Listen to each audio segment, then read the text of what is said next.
pero en el año 2225, que no creáis que falta tanto, aunque se ve así muy lejano. Bueno, pues el nieto no callaba la boca a la hora de dormir. Vuelo, que no puedo dormir, cuéntame un cuento, vuelo, cuéntame un cuento. Pues ahí te voy a contar el cuento del queso de Gamoneo. Escucha bien. Había una vez, hace muchos años, un reino que se llamaba España. Aquel reino tenía innumerables paisajes y dentro de él se encontraba Asturias, un lugar lleno de montañas, verdes pastos y bañado por el agua del mar. Sus gentes eran felices, muchos eran campesinos y ganaderos. Había rebaños de vacas, ovejas, cabras, y era reconocido aquel lugar como el paraíso de los quesos, pues era tal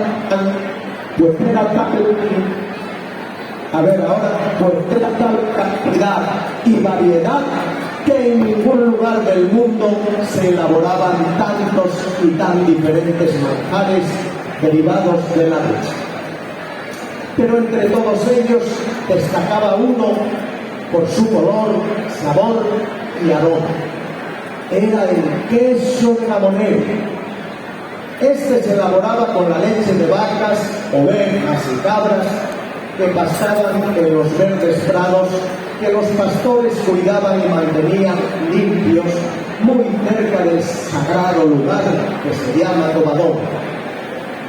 Durante años y más años se fabricó este queso, siendo muy codiciado por todos los habitantes de aquel reino e incluso por gentes de lugares lejanos.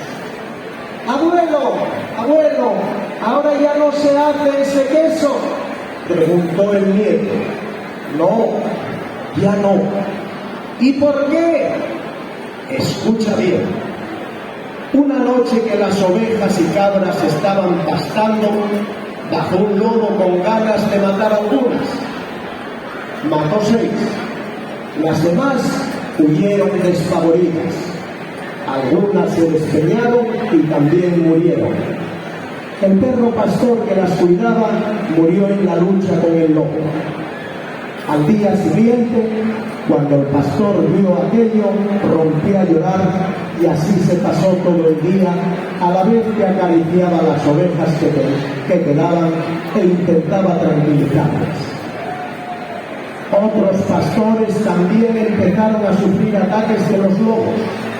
Vieron cómo sus rebaños mermaban, cómo sus ovejas y cabras, también vacas, daban menos leche, y poco a poco fueron vendiendo el ganado, abandonando los pastos y marchando de los pueblos a buscar trabajo en las ciudades.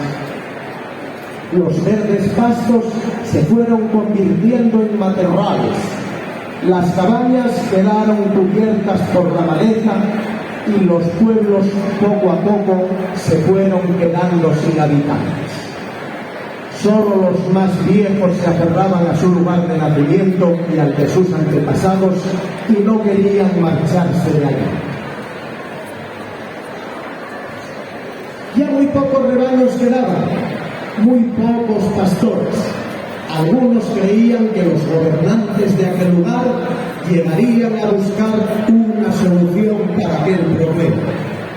Pero llegó otra noche trágica en la que una manada de lobos volvió a atacar a los pocos animales que quedaban.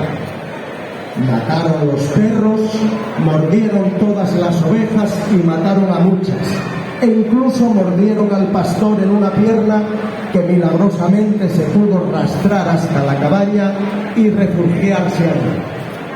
¿Y qué pasó después, abuelo? El pastor se curó las heridas, enterró los perros y las ovejas, metió en una caja todos los quesos que tenía en la cueva y se marchó para una ciudad lejos de allí. Aquellos fueron los últimos quesos de Gamoneo que se hicieron en Asturias. Y los pueblos se quedaron todos sin habitantes, sus casas sepultadas por la maleza, al igual que los verdes campos. Los lobos eran cada vez más abundantes y alguna manada llegó hasta las puertas de la ciudad. Esto hizo que los gobernantes del reino tuviesen que buscar una solución a tan grande problema. Hay quien dice que una persona, aunque ya muy vieja, sabe la fórmula que aprendió de sus antepasados para elaborar el queso de Gamoneo. Así que duérmete pronto y mañana cuando despiertes iremos los dos a buscarla para que nos enseñe a hacerlo. Vale, abuelo, buenas noches. Espero que no se haya dormido nadie y aquí termina el cuento del queso de Gamoneo. Gracias.